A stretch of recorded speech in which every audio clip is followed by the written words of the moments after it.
Russia in the 1990s was a terrible place to be, and if you haven't already seen my video on Russia in the 90s and their democratic backsliding, I highly recommend you go see that before watching this video. But if you don't want to, that's fine by me. Anyway, where I last left off, Putin had become president of Russia, but before going into Putin's first years in office, I'll backtrack a little bit to discuss NATO enlargement in the 90s. Before the Cold War had ended, Secretary of State James Baker had stated that NATO would not move past East Germany to the Soviet Union in a verbal agreement with Mikhail Gorbachev. Meanwhile, Secretary of Defense Dick Cheney sought NATO expansion and disliked President George H.W. Bush's optimism about working with post-Soviet Russia and felt that Russia would remain hostile towards the West. President Bush tended to strike a balance between these two points of view, favoring slower NATO expansion so Russia would not feel provoked while also working with Russia, and he would also allow for countries to join NATO if they so choose.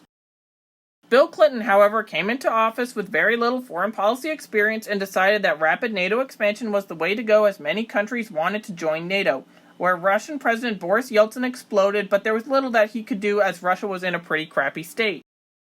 The fourth NATO enlargement came in 1999, where Poland, the Czech Republic, and Hungary joined NATO. Now, it's important to remember that countries aren't blackmailed into joining NATO and can only join the alliance if a great majority of their population is in favor of joining. Additionally, NATO has to approve that country joining the alliance. Also, a lot of countries really wanted to join NATO after the Cold War due to how bad Soviet dominance had been over them for about half a century. But the main point regarding Russia is that Clinton didn't do a great job with diplomacy and Yeltsin felt that the US betrayed him. This is where a lot of the rhetoric about NATO provoking Russia starts with countries wanting in NATO because of how bad the Soviets were, and Russia was mad about it while Clinton did not successfully mediate the situation with good diplomacy. Also, this is where many Russian sympathizers claim that NATO has been keeping Russia down ever since the end of the Cold War, although this point of view is very incorrect for many reasons. With that little flashback out of the way, let's talk about Putin. Vladimir Putin's two brothers had died in infancy, and his grandfather was a personal cook for Lenin and Stalin. His grandmother was killed by the Nazis, meanwhile his mother was a factory worker, and his father had been in an exterminator battalion for the NKVD in the Second World War, which translates to some war crimes behind the lines, before he was transferred to a regular unit. Putin was born on October 7, 1952, and was the youngest of three remaining children. Putin joined the KGB in 1975, and some of his exploits included spying on people in East Germany, confronting pro-democracy protesters, saving Soviet documents, and siding with Yeltsin during the 1991 coup attempt in Russia. Putin then became a taxi driver before rising through the chaotic political scene of the 1990s to eventually become president after Yeltsin resigned. This isn't a Putin lore video, so there's just a little rundown on the guy for you. The Second Chechen War had began in 1999 under Yeltsin, and the main phase ended in April of 2000, which was followed by an insurgency phase that lasted until 2009. Anyway, the war saw Russia victorious against the Chechen separatists as well as terrorists and many radical Islamic terrorist groups who had come to Chechnya as foreign fighters to gain experience. Chechnya then came under the control of Chechen oligarch and fierce Putin loyalist Ramzan Kadyrov, who can only be described as Putin's cat, as throughout Putin's rule in Russia, Kadyrov has killed oligarchs who Putin disliked without asking, and was very proud of himself for bringing the dead oligarchs to Putin. Meanwhile, Putin didn't necessarily want them dead, and is kind of embarrassed every time Kadyrov does it. With the wider context of the global war on terrorism, the US and Russia were allies for a while. After the 9/11 terror attacks on the World Trade Center, Putin was the first world leader to call President George W. Bush and offer support against al-Qaeda. Russia supported the war in Afghanistan as the Russians had previous experience in the Soviet-Afghan War, and also the insurgency phase of the Second Chechen War was played up by Russia as part of the war on terrorism. The insurgency in the North Caucasus began in 2009 and ended in 2017, which saw Russian forces fight against both al-Qaeda and ISIS terrorists, and was a major part in Russia's war on terrorism. However, Putin had shown his true colors to President George W. Bush when he first visited the president and saw his small dog. Then Bush came to Russia and Putin pointed out how his big dogs were larger and stronger than Bush's dog. Also, their chef was Prigozhin, the PMC Wagner leader who would later attempt a coup against Putin in the Russo-Ukrainian War. Russia from 2000 to 2004 also saw massive recovery from the horrors of the 1990s, but not near a full recovery. Inflation was countered and many oligarchs who were not loyal to Putin were arrested. However, those that were loyal to Putin stayed alive and around.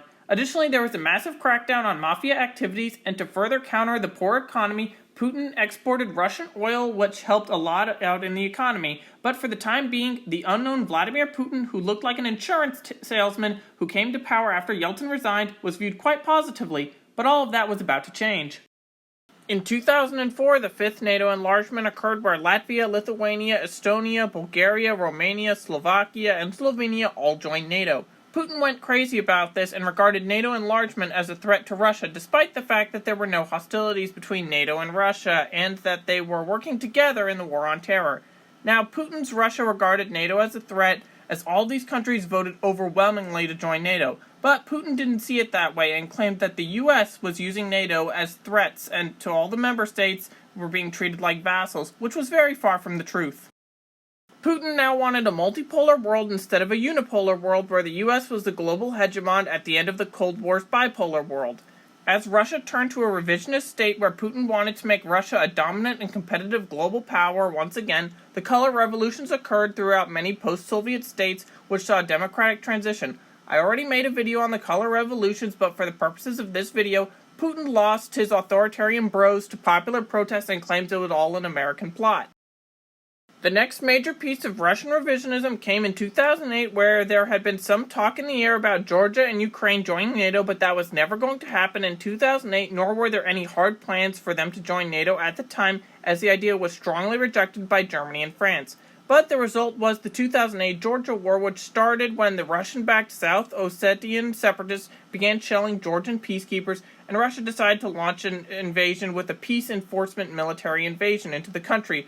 The war ended after 16 days with Russia occupying part of northern Georgia and recognizing the separatist regions as their own states, and got assurances that Georgia and Ukraine would not be joining NATO.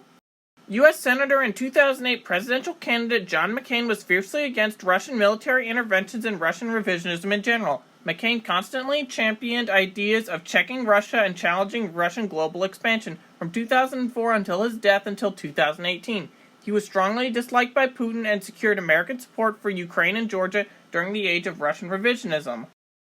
It's also worth noting that Vladimir Putin was succeeded by Dmitry Medvedev from May of 2008 to 2012, but Putin was Medvedev's prime minister during this time, and Putin also became president of Russia once again in 2012.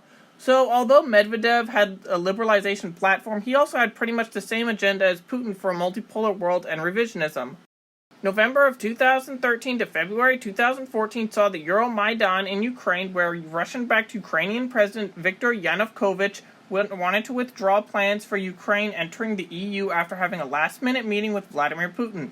Russia had seen Ukraine joining the EU as a Western plot to take Ukraine away from them. Ukrainians were outraged by this, and their protests had no single political party leading demonstrations, but they were all against Yanukovych. By the way, the EU here is the European Union and not the Star Wars Expanded Universe. Just wanted to clear that up for anyone who was confused and thought that Russia was banning awesome Star Wars Legends material. Although there is other censorship on topics such as history in Russia, for example, in 2019, Putin made it illegal to talk about the full Molotov-Ribbentrop Pact, where Germany and the USSR had agreed to split up Europe between the two of them. But that's another topic for another day. Back to Euromaidan. Ukrainians wanted the EU to improve their economic state because post-communist Ukraine had some issues in the transition phase to democracy and capitalism that involves Russia and other things in the West, but that is also a topic for another video. During the Euromaidan, Soviet-Afghan war veterans came out to protect Ukrainian citizens in favor of joining the EU and prevented many from being beaten by Yanukovych's forces, Russian-paid militants, and biker gangs. Throughout the Maidan, the Afghan veterans made themselves into a quick response force to become living shields to protect crowds from violent security forces. The Euromaidan led to the Maidan Revolution, where Yanukovych was removed from power and pro-EU Ukrainian oligarch Petro Poroshenko was elected. In response to all of this, Russia launched the annexation of Crimea from Ukraine on March 18, 2014, where Russian troops occupied the Crimea and held a very suspicious election where somehow an overwhelming number of the population voted for annexation. The Donbass War then began in April of 2014, where the Donetsk and Luhansk People's Republics in the border regions of Ukraine with Russian people declared independence with Russian support. In addition to militias fighting against Ukrainian armed forces, Russia sent thousands of ground troops into the Donbass, and there were many foreign fighters on both sides of the conflict. The Donbass War would last until the full-scale Russian invasion of Ukraine in 2022. Now, the geopolitics of U.S.-Russian relations during the Obama and Trump administrations on Ukraine, as well as Russia in general, is quite chaotic as a mess.